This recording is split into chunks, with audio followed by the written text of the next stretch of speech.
그 일상 선교 학교를 이렇게 하기 위해서는 그 하나님 백성의 선교라고 하는 그 크리스토퍼 라이트 선교학자죠. 구약학자이기도 한데 그 학자가 지은 그 책을 읽어야 됩니다. 그 책에서 가장 중요한 부분이 3장, 13장 이렇게 들은 바가 있어서 13장을 같이 나누면 좋겠다. 여러분, 그 책 13장의 장 제목이 지금 방금 말씀하셨던 공적 광장에서 살아가는 백성입니다. 여러분, 그래서 오늘 저의 설교는 그 책에 기반하고 있다. 책을 읽었는데 저도 어렵습니다.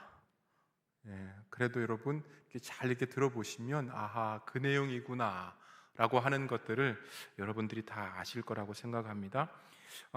대부분의 우리들은 전통적 의미의 선교사가 아닙니다. 다른 말로 하면 해외에서 선교사로 살아본 적이 없다라고 하는 그런 뜻입니다.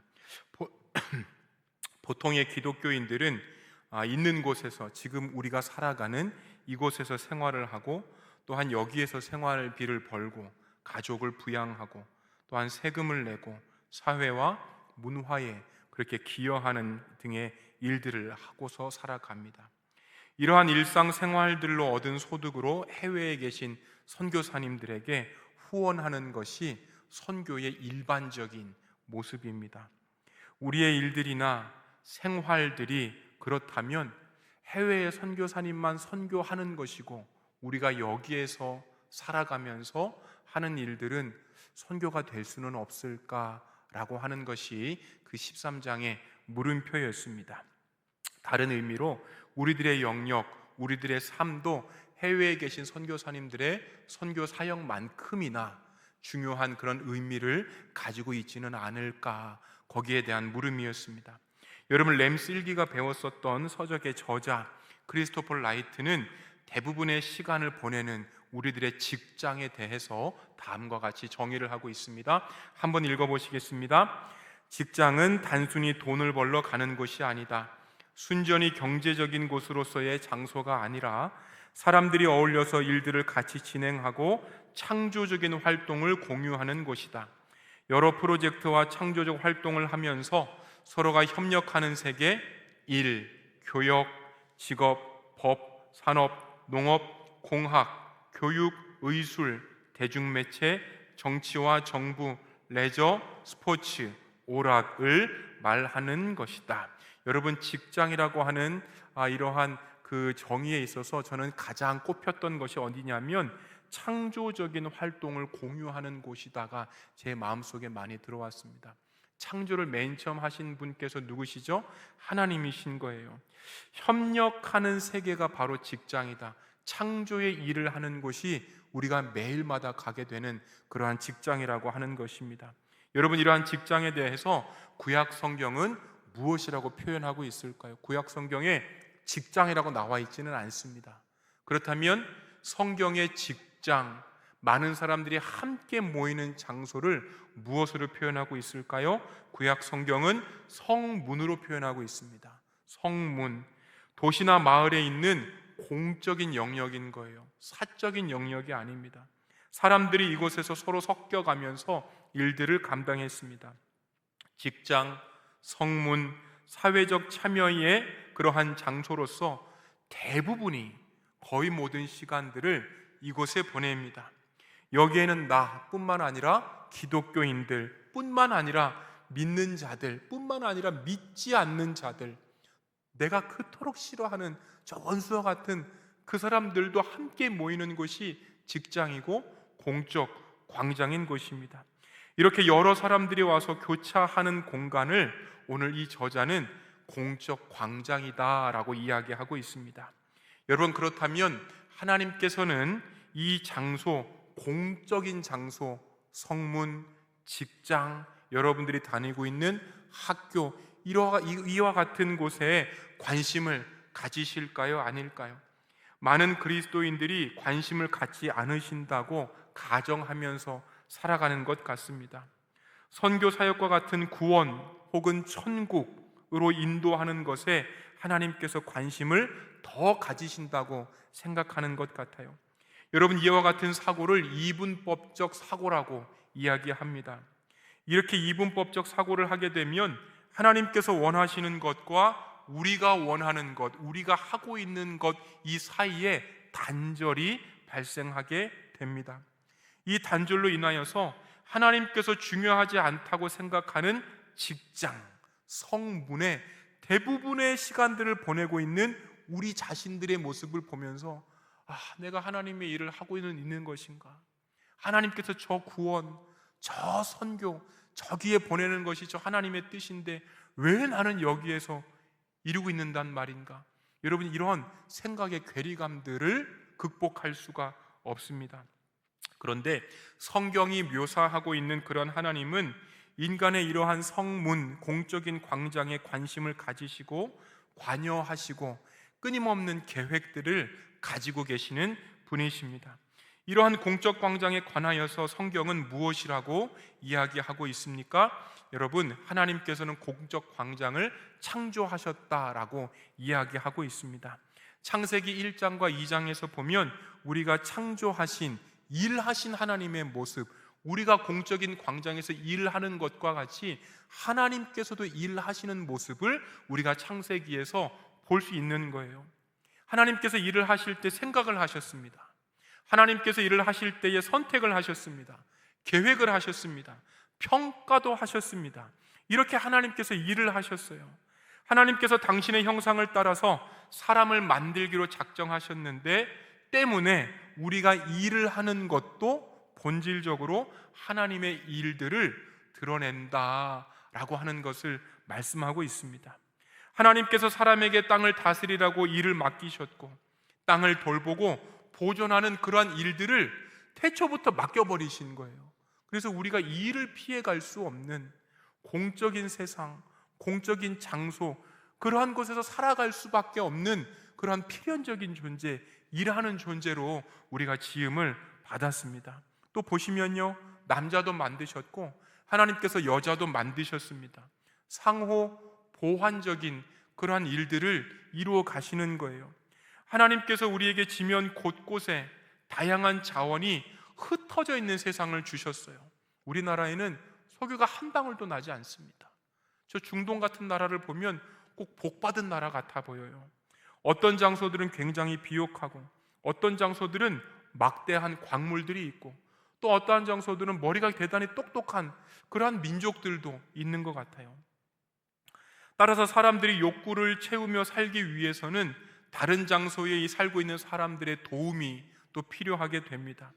다른 사람들의 도움이 필요하고 뭐를 주고 무엇을 받고 이러한 것에서 무엇이 발생합니까? 여러분, 경제가 발생합니다. 이러한 것에서 경제가 발생하고 절차가 발생하고 공정성이 필요하게 되고 정의도 필요하게 되는 거예요. 우리의 타락으로 인하여서 모든 일이 해로운 방식으로 영향을 받았지만 그럼에도 불구하고 일하는 것은 하나님께서 주신 우리의 본질입니다. 공적 광장에서 하는 모든 일이 창조 때 하였던 것, 이것과 비교해서 우리 자신들을 생각해 볼 수 있습니다. 때문에 하나님은 일, 그리고 그 일들이 벌어지는 일터, 직장, 성문에 관심을 가지시는 그런 하나님이신 거예요. 하나님께서는 일터에 관심을 가지시는 분이실 뿐만 아니라 이러한 일터를 감독하시는 하나님이시기도 합니다. 구약 성경은요, 세상을 보시고 아시고 평가하시는 그런 하나님의 모습을 드러내시고 계십니다. 우리 한번 읽어보시겠습니다. 아모스 말씀인데요, 시작. 너희의 허물이 많고 죄악이 무거움을 내가 아노라. 너희는 의인을 학대하며 뇌물을 받고 성문에서 가난한 자를 억울하게 하는 자로다. 너희는 악을 미워하고 선을 사랑하며 성문에서 정의를 세울지어다. 만군의 하나님 여호와께서 혹시 요셉의 남은 자를 불쌍히 여기시리라. 이 아모스를 보면 하나님께서 성소에 관한 이야기를 하는 게 아니고 성문에서 일어나는 일들, 세상에서 일어나는 일들에 대해서 관심을 가지시는 거예요. 교회뿐만이 아니라 교회 밖에서 일어나는 일들에도 관심을 가지고 계시는 거예요. 또 하나님께서는 성문, 세상, 이런 곳에서 일어나고 있는 탐욕스러운 마음이나 사업들도 이미 알고 계시면서 감독을 하시는 분이십니다. 우리 그 다음 말씀 한번 읽어보시겠습니다. 기껏 한다는 말이 초하루 축제가 언제 지나서 우리가 곡식을 팔 수 있을까? 안식일이 언제 지나서 우리가 밀을 낼 수 있을까?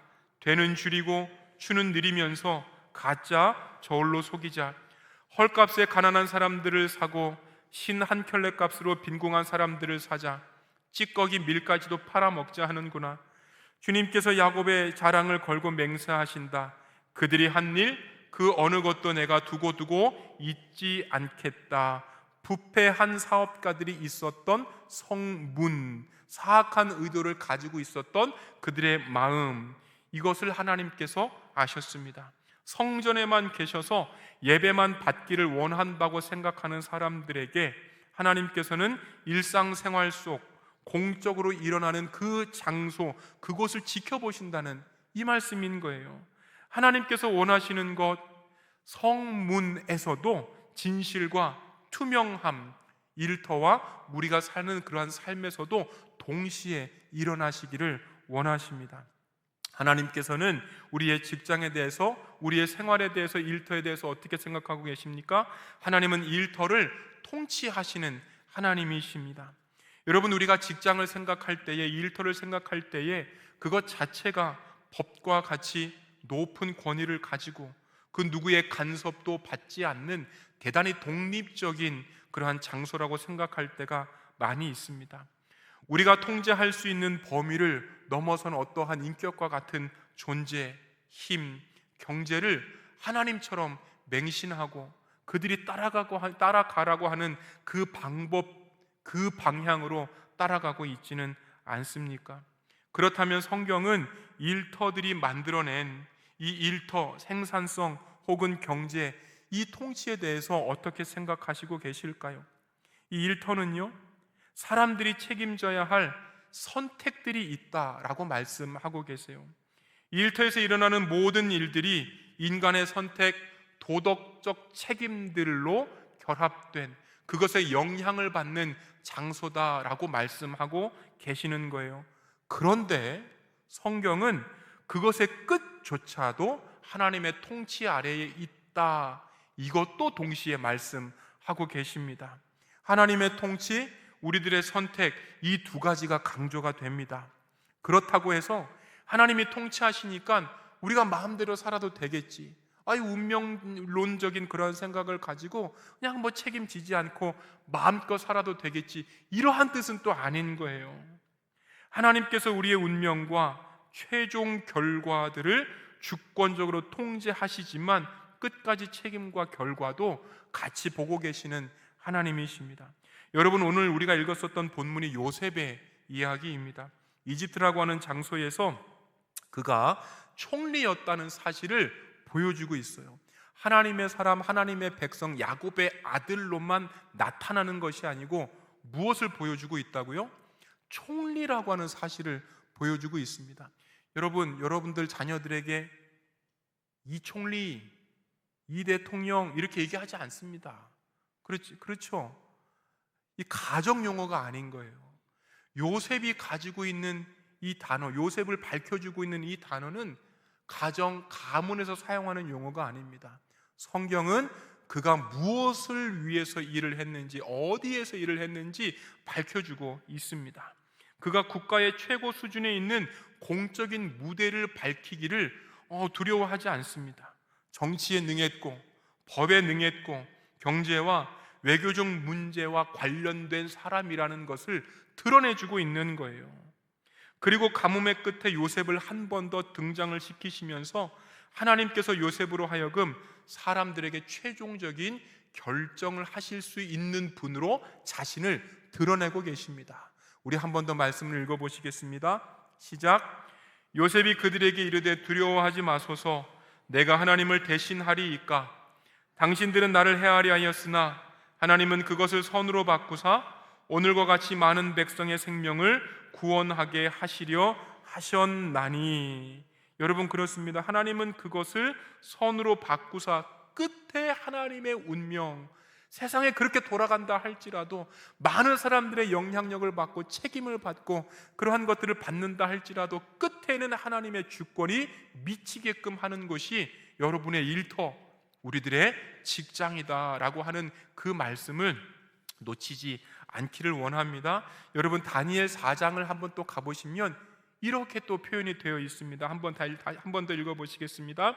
나 왕이 말하여 이르되 이 큰 바벨론은 내가 능력과 권세로 건설하여 나의 도성으로 삼고 이것으로 내 위엄의 영광을 나타낸 것이 아니냐 하였더니, 지금 이게 어떻게 느부갓네살이 교만한 거예요. 실컷 그렇게 성들을 다 지어놓고 너무 좋은 거예요. 그거 너무 좋은 것으로 자기의 교만, 자기가 이렇게 했다라고 하는 것을 결론 삼으려고 할 때에 누굴 보내셨어요? 다니엘을 보내셨습니다. 다니엘을 보내셔서 뭐라고 말씀하세요? 너의 모든 건축, 가난한 자들이 희생당한 결과로 탄생된 거잖아 라고 하는 또 하나의 결론, 하나님의 결론을 덧붙이고 계셨던 거예요. 여러분, 하나님께서는 이렇듯 교회의 일들, 선교의 일들 뿐만 아니라 우리들의 일들, 세상의 일들도 통치하고 계십니다. 여러분, 다니엘서의 표현에 의하면 지극히 높으신 이가 사람의 나라를 다스리시며 자기의 뜻대로 그것을 누구에게든지 주시는 줄 알게 하신다, 끝에는 하나님께서 하신다라고 하는 그 사실을 드러내신다는 거예요. 여러분, 그러면 우리가 생각해야 됩니다. 우리가 직장에서, 생활에서 하나님의 통치를 어떻게 감지하고 있습니까? 하나님의 통치를 감지하면서 내가 하고 있는 일들이 그분의 통치 아래에 있다는 사실을 믿으면서 살아가고 계십니까? 아니면 주일과 성전을 하나님께서 다스리시지만 다른 날, 다른 장소는 모르신다고 생각하시지는 않습니까? 여러분, 또 크리스토퍼 라이트는 이와 같은 주제로 우리들을 생각하게 했습니다. 공적 광장에 선교적으로 참여할 수 있는 자가 바로 우리라고 하는 거예요. 여러분들이 살고 있는 직장에서, 삶의 터전 가운데서 우리도 얼마든지 선교적으로 참여할 수 있다라고 가르치고 있습니다. 여러분, 우리가 어떤 식으로 선교에 참여할 수 있을까요? 많은 것들이 있지만 우리 한 가지만 보면 국가를 섬기도록 배치된 것이 우리의 임무이기도 합니다. 여러분, 요셉, 다니엘, 에스더의 이야기를 보면 이방 제국의 정상을 다 차지하고 있습니다. 그 자리에서 하나님과 하나님의 백성들을 섬겼습니다. 그들의 시작과 끝을 보면 한 가지의 공통점이 있는데, 끝에 그들을 통하여서 하나님이 드러나신다는 점이에요. 이 중간적인 것들로는 잘 안 드러나시지만 끝에는, 그래서 끝을 바라보며 우리도 선교적인 사람들로, 직장에서 선교적인 사람들로 살아갈 수 있음을 우리에게 알려주고 있습니다. 그들이 비록 있던 그 자리, 그 지위들을 선택하지는 않았지만 분명히 요셉과 다니엘이 하나님의 목적을 가지고 자신들을 그 자리에 있게 하신 분이 바로 하나님이십니다를 증거하며 간증하고 있습니다. 그들의 사회, 직장의 일부가 된 현실들도 여러분 보여주고 있습니다. 다니엘과 세 친구, 그 직장의 문화를 받아들인 거예요. 바벨론식의 이름을 짓고 바벨론식의 언어와 교육을 받아들이고 그 안에 들어갑니다. 분명히 요셉도 애굽의 언어를 배우고 그 애굽어를 유창하게 이야기했을 겁니다. 그들이 정부와 사회적인 유익을 위해서 건설적이고 아주 양심적으로 일을 했을 거예요. 다니엘, 그 사람이 이렇게 나라를 다스렸었을 때, 요셉께서 나라를 다스렸었을 때 그 당시의 나라의 형편들이 좋았다라고 감히 상상할 수 있겠습니다. 요셉의 경우에 요셉의 가족들이 기아에서 구출되기 전에 이미 많은 이집트 사람들이 요셉 때문에 구출이 되었습니다. 따라서 그들이 직장, 공적인 광장의 영역에서 선교적으로 참여하고 있다라고 하는 것을 성경은 그런 식으로 드러내주고 있는 것입니다. 여러분, 이와 더불어서 이 공적인 자리에서 우리가 어떠한 모습을 가지고 선교에 참여해야 될 것인가? 여러분, 우리의 신약의 말씀을 이미 잘 알고 있습니다. 세상의 소금과 빛이라고 하는 그러한 예수님의 말씀, 선교적으로 참여하는 것이 무엇인지 드러내 주시고 계시는 거예요. 제자들이 소금과 빛으로 선다는 것, 세상이 부패하고 어둡다는 말씀인데, 중요한 점은 세상을 놔두면 빨리 부패하게 될 고기나 생선에 비유하셨습니다. 후에 예수님은 세상을 해가 진 뒤에 어두운 방으로도 비유하셨습니다. 손상과 위험을 피하기 위해 등불을 켜야 했던 것과 같이 세상, 공적인 장소, 우리의 직장, 우리의 회사가 어두운 장소이기도 합니다. 여러분, 고기가 부패한다면 왜 부패했냐고 고기를 탓해봐야 소용이 없습니다. 물어야 할 질문은, 그렇다면 소금은 어디에 있어야 하는가? 이것이 질문이 됩니다. 밤에 집이 어둡다면 집을 탓해봐야 소용이 없습니다. 이때 물어야 할 질문은 빛은 어디에 있는가? 이것을 물어야만 합니다. 사회가 더 부패하고 어두워진다면, 직장이 더 부패하고 우리가 가는 곳이 더 부패하고 어두워진다면 그곳을 탓해봐야 소용이 없습니다. 우리가 이때에 물어야 할 질문은, 그리스도인들은 지금 이 시간 어디에 있는가를 물어야만 합니다. 그렇다면 하나님의 구별된 백성들이 살아야 할 성도들의 그 위치에 대해서 우리가 알 수 있는 거예요. 거룩이라고 하는 것, 빛과 소금의 역할로 우리의 상황, 우리의 생활, 우리의 직장으로 나아가는 것, 이러한 모습들이 일터에 있을 때의 모습과 교회에 있을 때의 모습이 분리되어서는 안 됩니다. 이것이 우리에게 선교적으로 살아갈 때에 도전이 되는 거예요. 구별되어야 되고 빛과 소금으로 살아가야 되는 것 때문에 종종 양심의 고통을 받고 왜 저렇게 살지 못할까? 라고 하는 그러한 두려움이 있을지라도 소금과 빛으로 효과적으로 기능하려면 어쩔 수 없는 선택입니다.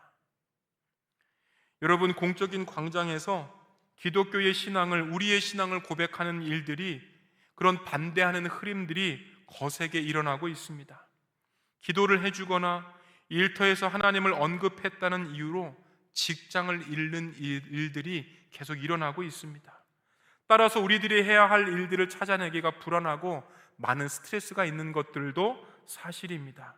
그럼에도 불구하고 우리가 세상에 있으나 세상에 속하지 않는 자로서 세상의 공적 광장에 살면서 일하지만 그 자리에서도 하나님 나라를 발견할 수 있는 저와 여러분들이 되시기를 소망합니다. 우리가 예수님의 제자로서 하나님을 증거하고 신앙에 대해 묻는 사람들에게 항상 대답할 준비를 하고 경우에 따라 예수님을 위해 고난을 받으려 한다면 예수님께서는, 하나님께서는 여러분들이 가는 그 장소, 여러분들이 좋아하는 그 장소에서 우리들이 알지 못했던 방법으로 우리들의 삶에 하나님의 열매를 맺어 주실 것입니다. 여러분, 이렇게 하나님께서는 우리들의 장소, 주님께서 주신 직장에 선교에 참여하시기를 원하시는 겁니다. 우리들의 삶 속에서, 우리들이 가는 곳에서 하나님께서 원하시는 빛과 소금의 역할들을 믿음으로 잘 감당하시는 저와 여러분들 되시기를 소망합니다. 기도하시겠습니다. 사랑의 하나님, 감사와 찬송을 올려드립니다. 공적인 광장이라 할지라도, 하나님 성전이 아니라 할지라도 구별된 백성으로서의 삶을 잘 살아갈 수 있는 빛, 또한 소금으로서의 역할들을 잘 감당할 수 있는 이 시간 참여한 모든 자들 될 수 있도록 주님 역사하여 주옵소서. 감사를 드리며 예수님의 이름으로 기도하였습니다. 아멘.